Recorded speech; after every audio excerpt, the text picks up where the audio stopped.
Makin memanas, pasukan TNI bombardir kota Sabah, ratusan nyawa melayang.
Peristiwa yang ditakutkan itu akhirnya terjadi ketika militer Indonesia akhirnya menyerang Malaysia secara besar-besaran lewat darat, udara, dan laut pada hari ini. Serangan terbesar yang dilancarkan pasukan TNI di seluruh kota Sabah menghujani kota Sabah dan sekitarnya. Militer Indonesia dilaporkan membobol pagar perbatasan ke bagian timur Malaysia, yaitu wilayah Tawau dekat pesisir pantai. Pasukan TNI juga mendarat dari laut ke pesisir pantai melalui Pulau Sebatik seperti dilaporkan dalam video yang viral di media sosial.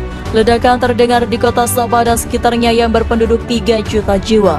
Suara ledakan terdengar, sirine berputar dan jalanan dipenuhi dengan kepadatan karena penduduk setempat mencoba keluar dari kota tersebut. Asap hitam mengepul dari markas pusat intelijensi Malaysia pasca ledakan di kota Sabah. Semuanya merupakan buntut dari kegagalan diplomasi Malaysia untuk menghindari peperangan dan menahan ambisi besar Indonesia. PM Malaysia mengatakan melalui akun Twitternya, militer Indonesia sudah menyerang kota Sabah besar-besaran. Mulai hari ini, negara kita ada di sisi lain sejarah dunia. Indonesia sudah mulai menjalani niat jahatnya, tapi negeri jiran akan membela dirinya dan tidak akan menyerahkan kebebasannya apapun. Malaysia meminta Australia membela negeri jiran, bahkan pemerintah bersedia memberikan imbalan besar untuk pengerahan senjata dan bantuan militer ke Malaysia.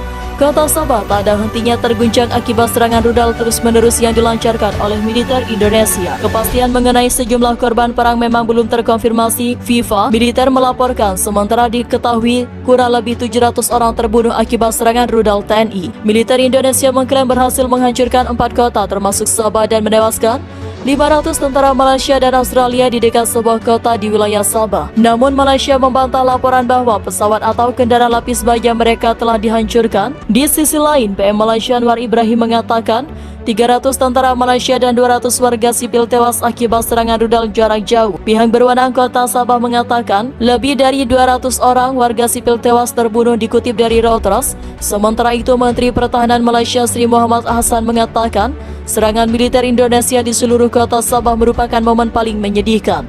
Ia meminta Presiden Indonesia Joko Widodo untuk menarik mundur pasukannya. Ia menambahkan perang akan mengakibatkan kematian dan pengungsian.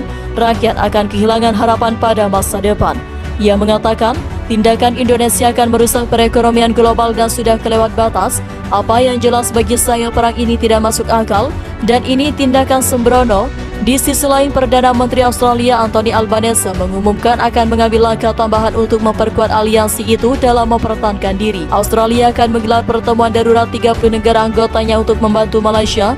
Perdana Menteri Australia merencanakan langkah baru yang akan memberi kewenangan blok itu untuk mengerahkan pasukan, termasuk pasukan responsif. Sebelum konferensi pers, Duta Besar Aliansi itu telah menggelar rapat di Canberra. Albanese telah memutuskan untuk mengambil langkah tambahan untuk memperkuat deterensi dan pertahanan di seluruh kota-kota Malaysia. Di sisi lain, Menteri Pertahanan Australia Richard Marles mengatakan Australia berencana membantu struktur kelompok tempur yang tampak sudah ada di negara-negara timur negara. Ia menambahkan Australia akan terlibat dalam langkah tambahan. Perdana Menteri Australia akan menggelar pertemuan virtual. Invasi ini disengaja berdarah dingin dan direncanakan. Indonesia tidak bisa membenarkan serangan balasan ini yang mengakibatkan begitu banyak nyawa yang tak bersalah menjadi korban. Kata Richard Marles, Malaysia membutuhkan pasukan senjata yang lebih banyak dan pengirimannya harus dilakukan dengan segera. Hal ini disampaikan oleh Richard Marles. Situasinya sangat sulit di kota Sabah dan sekitarnya. Saat ini, militer Indonesia semakin gencar melakukan serangan untuk balas dendam. Ia menyerukan pada negara-negara sekutunya untuk mengirim senjata maupun pasukan membantu negeri jiran. Indonesia ingin perang berlarut-larut dan menghabiskan pasukan kita. Jadi kita harus mempercepat waktu untuk memperkuat negeri jiran.